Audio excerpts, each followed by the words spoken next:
Alhamdulillah, alhamdulillahillazi lahu ma fis samawati wa ma fil ard wa lahul hamdu fil akhirati wa huwal hakimul khabir. Asyhadu an la ilaha illallah wahdahu la syarikalah wa asyhadu anna Muhammadan abduhu wa rasuluh. Allahumma shalli ala sayyidina Muhammad wa ala ali sayyidina Muhammad. Ya ayuhan nas ittaqullahu ta'ala wasluku sabilas salamati wan najati wahzaru subulal adabi wal umura al mahdikati usikum wa nafsi bitaqullah fattaqullah haqqa tuqati kama amar qala Allah ta'ala fil kitabihil karim ya ayyuhallazina amanu taqullaha haqqa tuqati wa la tamutunna illa wa antum muslimun. Pertama-tama dan yang lebih utama, marilah kita selalu mengucapkan rasa puji serta syukur kita kepada Allah Subhanahu wa taala. Pada kesempatan yang mulia ini, kita masih diberikan nikmat berupa kesehatan Allah Subhanahu wa taala, sehingga kita selaku muslim masih dapat melaksanakan salat Jumat secara berjamaah. Yang kedua kalinya, salawat serta salam selalu kita curahkan kepada junjungan kita Nabi besar Nabi Muhammad sallallahu alaihi wasallam. Semoga kita semua selaku umatnya selalu mengikuti sunnah-sunnah beliau hingga akhir kiamat. Amin ya rabbal alamin. Selanjutnya selaku khotib, kami mengajak kaum muslimin dan muslimat sekalian, dan khususnya diri khotib sendiri, marilah kita selalu meningkatkan kadar iman serta takwa kita kepada Allah Subhanahu wa taala dengan menjalankan segala perintahnya dan meninggalkan segala larangannya. Adapun judul khutbah kita pada Jumat kali ini yaitu 3 sifat negatif yang membinasakan. Hadirin kaum muslimin muslimat yang rahmati Allah Subhanahu wa taala. Mari kita tekuni ibadah salat yang merupakan kewajiban kita selaku muslim. Sebab salat merupakan ibadah yang sangatlah penting, satu amalan yang menjadi ciri utama perbedaan antara muslim dan yang non-muslim. Mari kita hiasi diri dengan akhlakul karimah. Kita jauhi seluruh bentuk akhlak sayyi'ah. Dalam hal sifat dan akhlak ada 2 jenis sifat yang bisa melekat pada diri seseorang, yaitu sifat positif dan juga sifat negatif. Sifat positif yang kita kenal dengan istilah akhlakul karimah atau akhlak mahmudah. Sedangkan sifat yang negatif kita bisa kenal dengan istilah akhlak sayyi'ah atau akhlak mazmumah. Sifat positif akan mengantarkan kita kepada kebaikan dan keselamatan di dunia maupun keselamatan di akhirat. Sedangkan sifat yang negatif akan mengantarkan kita pada kehancuran, pada kebinasaan kita baik di dunia maupun di akhirat. Rasulullah sallallahu alaihi wasallam sangat menjaga umatnya melalui nasihat, melalui peringatan supaya berhias diri dengan sifat positif dan menjauhi setiap bentuk sifat negatif. Dalam sebuah hadis yang diriwayatkan oleh Al-Bazar dalam kitab Al-Asar karya Al-Haisami jilid 1, Rasulullah sallallahu alaihi wasallam bersabda yang berbunyi, salasun muhlikatun suhu muta'u wa huwa muttaba'u wa i'jabul mar'i binafsihi. Bahwasanya ada 3 hal yang membawa pada jurang kebinasaan: sifat kikir yang dituruti, hawa nafsu yang dituruti, takjub terhadap diri sendiri atau ujub. Melalui hadis di atas, Rasulullah sallallahu alaihi wasallam menyampaikan bahwasanya ada 3 sifat negatif yang menggiring manusia kepada jurang kebinasaan. Hadirin jemaah Jumat yang dirahmati oleh Allah Subhanahu wa taala. Sifat negatif yang pertama yaitu kikir. Kikir adalah sifat yang tercela. Kikir, bakhil maupun pelit artinya semuanya sama, yaitu tidak mau memberikan sebagian hartanya kepada orang lain di saat orang lain sangatlah membutuhkan. Dalam syariat Islam, seorang muslim tidak boleh memiliki sifat kikir. Larangan bersifat kikir lebih ditegaskan kembali bagi para pemimpin dan para penguasa. Kikir adalah akhlak mazmumah. Rasulullah sallallahu alaihi wasallam pun mengkategorikan ini dalam sifat yang dapat membinasakan pelakunya. Sifat kikir dapat merusak keharmonisan hubungan sosial masyarakat, wabil khusus merusak hubungan ukhuwah Islamiyah. Allah Subhanahu wa taala pun berfirman dalam surat Ali Imran ayat 180 yang berbunyi, wala yahsabannallazi yabkhalu bima atahumullah min fadlihi huwa khairal lahum bal huwa syarrul lahum. Dan janganlah sekali-kali orang-orang yang kikir dengan apa yang diberikan Allah kepada mereka dari karunia-Nya, mereka bahwa kikir itu baik bagi mereka, padahal kikir itu buruk bagi mereka. Islam mengajarkan untuk saling mencintai sesama muslim. Salah satu wujud rasa cinta kita kepada sesama muslim adalah saling membantu dan saling meringankan beban kehidupan saudara kita seiman. Harta yang ada pada diri kita saat ini sejatinya adalah titipan dari Allah Subhanahu wa taala. Semestinya kita menunaikan hak-hak harta yang Allah Subhanahu wa taala titipkan ini dengan sebaik mungkin. Selain sebagai nafkah bagi keluarga, hak harta ini adalah dizakati dan disedekahkan untuk meringankan beban saudara kita yang sangatlah membutuhkan. Apa akibat yang bersifat kikir terhadap hartanya di akhirat kelak? Allah Subhanahu wa taala pun berfirman dalam surat Ali Imran ayat 180 yang merupakan ayat lanjutan dari ayat di atas yang berbunyi, sayuta'u funama yabkhilu bihi yaumal qiyamah. Apa harta yang mereka kikirkan itu akan dikalungkan di leher mereka pada hari kiamat. Kemudian yang kedua yaitu menuruti hawa nafsu. Sifat negatif yang kedua yang membawa pada kehancuran ini merupakan menuruti hawa nafsu. Dalam kitab Al-Kuliyat, Imam Al-Kafawi menjelaskan pengertian hawa nafsu adalah kecenderungan diri kepada kenikmatan syahwat yang tidak dilegalkan oleh syariat Islam. Menuruti hawa nafsu artinya lebih menuruti kecenderungan diri dan tunduk kepada syahwat yang mengantarkan kepada kemaksiatan.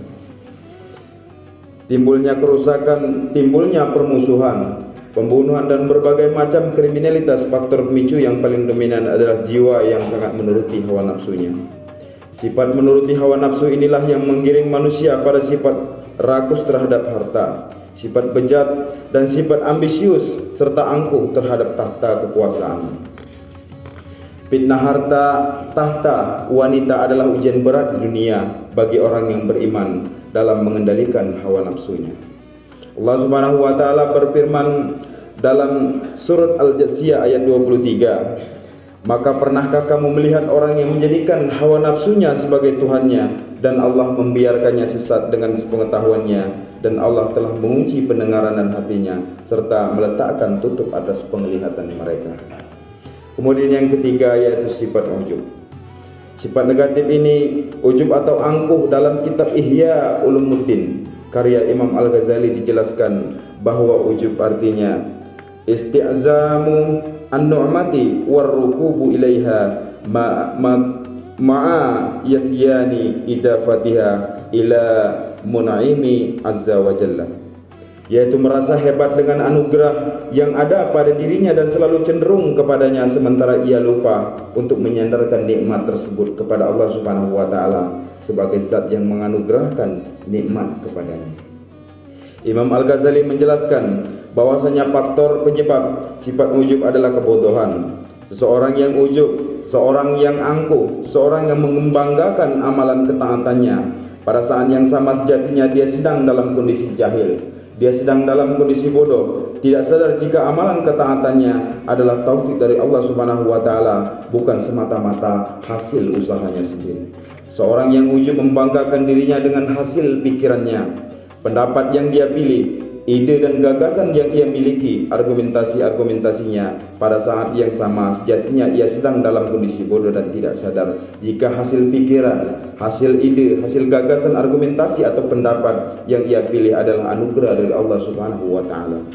Jika seorang menyadari bahwasanya apa yang ada pada dirinya adalah anugerah dari Allah Subhanahu wa taala, tentu ia akan rendah hati, menaruh rasa hormat, tidak akan bersifat ujub atau bersifat angkuh, tidak akan terlalu berbangga diri dan tidak merendahkan martabat pihak lain yang sedang berurusan dengannya.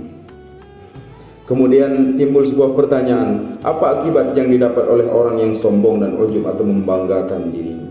Rasulullah sallallahu alaihi wasallam bersabda sebagaimana dalam hadis sederajat hasan yang diriwayatkan oleh Imam At-Tirmizi. Orang-orang yang sombong pada hari kiamat akan digiring seperti semut kecil dalam bentuk seorang laki-laki yang diliputi kehinaan dari segala penjuru, digiring memasuki penjara di dalam neraka jahanam yang disebut bulas atau tahanan jahanam, yang diliputi api yang sangat panas, diberi minum dengan saripati kotoran penghuni-penghuni neraka. Hadirin jemaah Jumat yang dirahmati oleh Allah Subhanahu wa taala. Saat ini kita berada di akhir zaman yang banyak sekali diliputi oleh fitnah. Bagaimana kita bersikap di zaman yang penuh dengan fitnah ini? Allah Subhanahu wa taala berfirman dalam surat Al-Maidah ayat 105 yang berbunyi, Ya ayyuhallazina amanu alaikum anfusakum la yadurrukum man dhalla iza ahtadaitum. Yang artinya, wahai orang-orang yang beriman, jagalah dirimu, karena orang yang sesat itu tidak akan membahayakanmu apabila kamu telah mendapat petunjuk. Salah seorang sahabat bernama Abu Umayyah As-Sa'bani pernah merasa kebingungan dalam memahami ayat di atas. Lalu ia pun bertanya kepada sahabat Abu Sa'labah Al-Khushaini tentang maksud ayat tersebut. Kronologi ini termaktub dalam sebuah hadis yang juga diriwayatkan oleh Imam At-Tirmizi dengan kualitas derajat hadis hasan gharib. Abu Sa'labah menjelaskan kepadanya dengan penjelasan yang ia dapatkan dari Rasulullah sallallahu alaihi wasallam bahwasanya hendaklah kalian melaksanakan amar ma'ruf dan nahi mungkar sampai sewaktu-waktu kalian akan melihat banyak orang yang menuruti sifat pelitnya, mengikuti hawa nafsunya, terpedaya oleh dunia, dan setiap orang yang punya pendapat kagum dengan pendapatnya. Ketika itu, jagalah diri kalian masing-masing dan tinggalkanlah kebanyakan manusia. Sungguh di masa setelah masa kalian akan datang masa-masa yang sangat dituntut untuk bersabar. Karena begitu dahsyatnya fitnah yang terjadi pada saat itu, Rasulullah sallallahu alaihi wasallam menggambarkan orang yang beriman yang bersabar dalam menghadapi fitnahnya seperti sedang menggenggam bara api. Dengan kesabaran tersebut, Allah Subhanahu wa taala telah menjanjikan pahala yang sangat besar, sebagaimana Rasulullah sallallahu alaihi wasallam bersabda yang berbunyi, lil alimi fihinna misla ajra hamsina rajulan ya'malu misla a'malikum. Orang-orang yang mengamalkan ajaran agama ketika itu pahalanya seperti pahala 50 orang. Hadirin jemaah Jumat yang dirahmati Allah Subhanahu wa taala. Demikianlah khutbah singkat Jumat kita pada Jumat kali ini. Mudah-mudahan bermanfaat. Semoga Allah Subhanahu wa taala senantiasa menjaga kita dari sifat-sifat mazmumah tersebut. Semoga Allah Subhanahu wa taala memberi kita kekuatan, memberi kita kesabaran dalam menghadapi berbagai fitnah yang terjadi di zaman kita ini. Amin ya rabbal alamin. Aqulu qauli hadza fastaghfirullah li wa lakum wa lisa'iril muslimin min kulli dzambi fastaghfiruhu innahu wal ghafurur rahim.